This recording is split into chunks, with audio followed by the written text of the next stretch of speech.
Chapter 5. Red. You go your whole life waiting for something exciting to happen, but when your mom decides to be full of surprises one day, it's alarming. It's like, who even are you?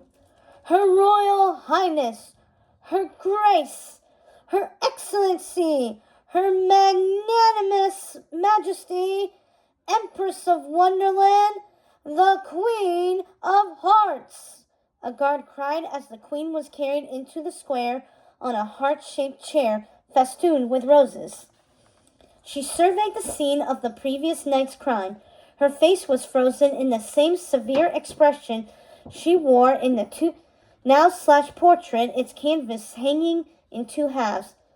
That day she had chosen a menacing royal wardrobe, red with black accents, and a deadly sharp ruby-studded crown. On one hand, a glittery glove ended in spiky, sparkling tips. Before her, the Jack of Diamonds knelt among the rubble of shattered statues and clipped roses. "Who is responsible?" she asked him. "We don't know, Your Royal Highness. I've doubled the guard, tripled the patrols, and personally offered 10 diamonds for any information that leads to the capture of the criminal," he said. "Her Royal Highness, Princess Red," the crier interrupted as Red was escorted in by 2 guards. She was rocking her combat boots and her red leather jacket, the one with the broken heart emblazoned on the back, over a red and black mesh top. Her fingerless black gloves were studded with razor-sharp rubies. "I see you couldn't be bothered to dress for court. I find that outfit offensive," the queen said. "I wish being me didn't offend you," Red said.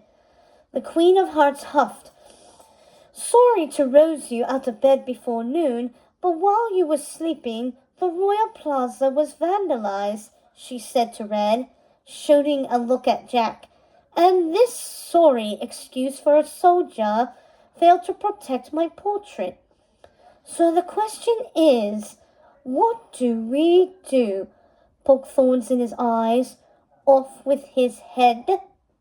Ideally, she shuffled through a deck of cards in one gloved hand. "Since you'll be queen one day, I'll let you decide."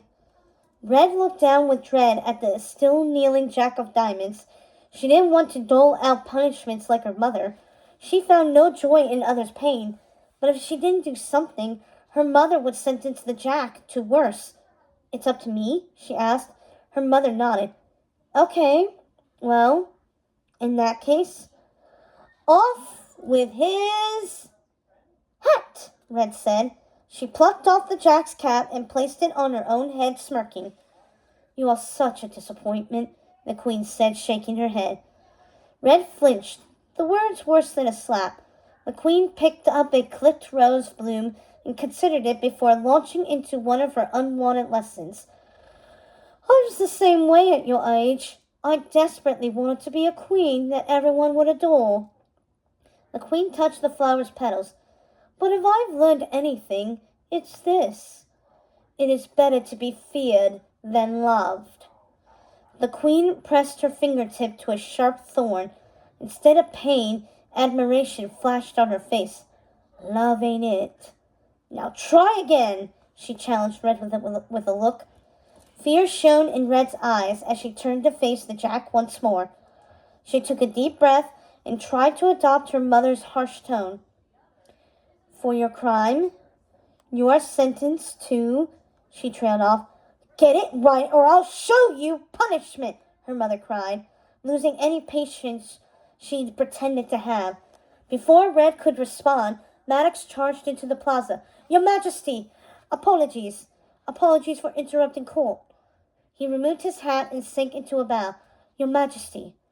"Royal delivery," he said. The enchanted envelope from Oradon flew from his outstretched hand. It hovered in front of the queen, and then the magic invitation began speaking in Uma's voice. "Dear Queen of Hearts, Empress of Wonderland, as the new principal of Oradon Prep, it is my honor to invite your daughter Red, the Princess of Wonderland, to attend our school. We hope you will join us for the Welcome Day ceremony," it said. "Upon acceptance, this invitation shall serve as your key. from pirate to princess. Another villain has gone soft, the Queen said. Maddox slunk up to Red as the Queen considered the invitation. Maybe you have a future after all, he said quietly.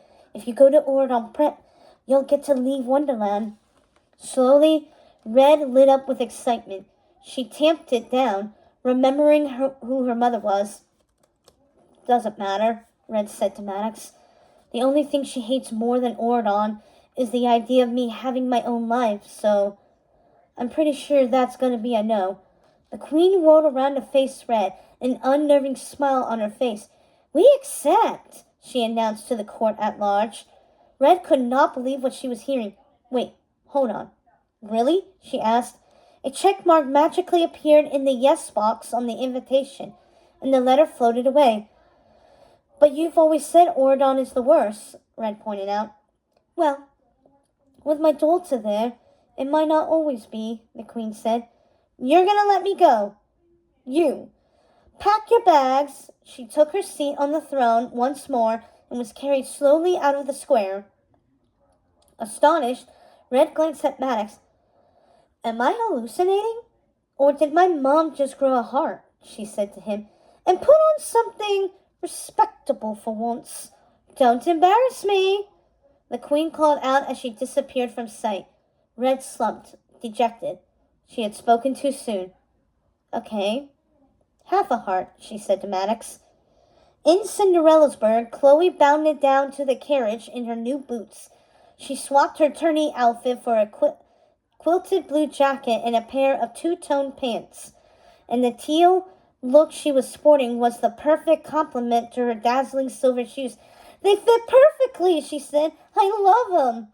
Her dad, standing outside the carriage, smiled at her infectious joy.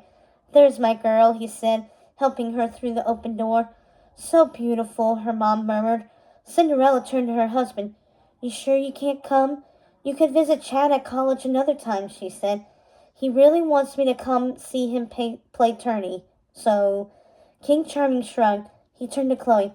Take care of your mom for me, he said. Chloe nodded, and Cinderella got into the carriage with her. They were off to Oradon Prep. Outside the city walls of Wonderland, the Queen of Hearts vehicle crunched over the landscape. She and Red trundled along in the bright red jalopy, heading for a wild-looking forest. The silence between mother and daughters dragged on. They weren't the type of family that had even casual conversations.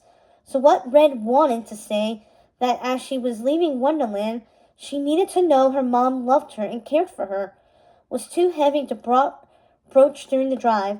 Instead, Red focused on the road ahead of them. She gaped when she saw the vine-covered tree they were quickly approaching. So how do you get into the rabbit hole? Asked Red. It's still locked. They were getting closer and closer to the barred entrance, but instead of slowing down, the Queen sped up. Mom, what are you doing? Red cried. Oh, you have so much to learn, the Queen said, cackling. She barreled straight toward the gate with the vehicle. Red tensed. As they drove, her invitation to Oradon Prep soared in front of them and transformed into a key. It slid smoothly into the lock, and the gate swung open. Finally, the Queen muttered. The car shrank just in the nick of time, entering the tunnel with no issues. Red looked around at the tunnel in awe. She had never thought she would be there, on her way out of Wonderland. Finally, the car emerged from the rabbit hole, and Oradon border guards waved at them to stop. Red could hardly believe what had just happened.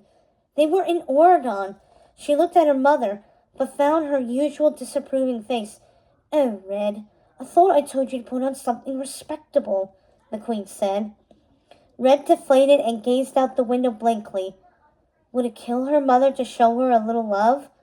The Queen obliged the guards, letting them inspect the vehicle with undercarriage mirrors and look into the windows. A guard wearing aviators approached the driver's side and knocked on the window.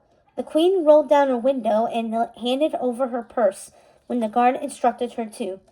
He poked around inside but found only a simple deck of playing cards. He examined them closely and then nodded. returned them to the purse. He gave the queen an all clear and allowed the car to proceed in the gleaming city beyond and to Oradon Prep.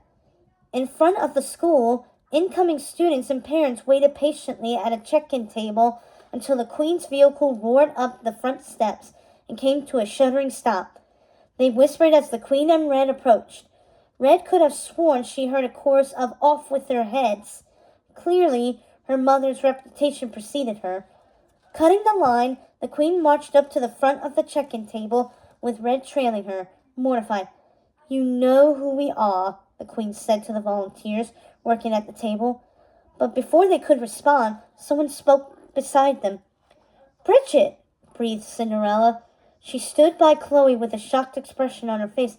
"I didn't expect to see you here." Red was astounded by this interaction so far. No one called her mother by her first name. Red hid her surprise quickly. "Ella." "It's your Royal Highness now," the queen said. "Of course. You must be very proud," Cinderella said. The two stood there, with some kind of unspoken conversation happening between them. Chloe waved awkwardly at Red and introduced herself. Hi, I'm Chloe Charming. You must be Princess Red of Wonderland. I've always wondered what it's like over there," she joked. "You should come sometime. I'll introduce you to the Jabberwocky," Red said. "Fun? What's a Jabberwocky?" Chloe asked. "A monster that eats annoying girls."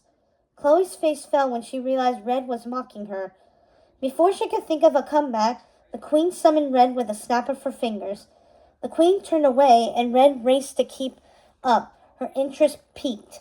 She asked her mom about the tension between the two women, because it was clear from the exchange that they had some kind of history. The Queen of Hearts explained that they had once been classmates at Oradon Prep, back when it had a different name. According to the Queen, Cinderella and all the other students had been two-faced, so Red needed to be on guard while she was there. Cinderella told a different story to Chloe, though. As she and Chloe left the check-in table and headed for the Welcome Day ceremony, she told Chloe that she shouldn't take Red's or the Queen's attitude to heart. Sometimes, she said, people lashed out in anger because of things that had been done to them in the past, like the Queen of Hearts, who'd had an awful prank played on her during their time at school. Cinderella wouldn't elaborate any further, choosing to stay positive and talk of Chloe's future at Oradon Prep instead. Chloe reluctantly accepted the change of conversation, but it didn't escape her notice that Cinderella had tried to hide a guilty expression from her.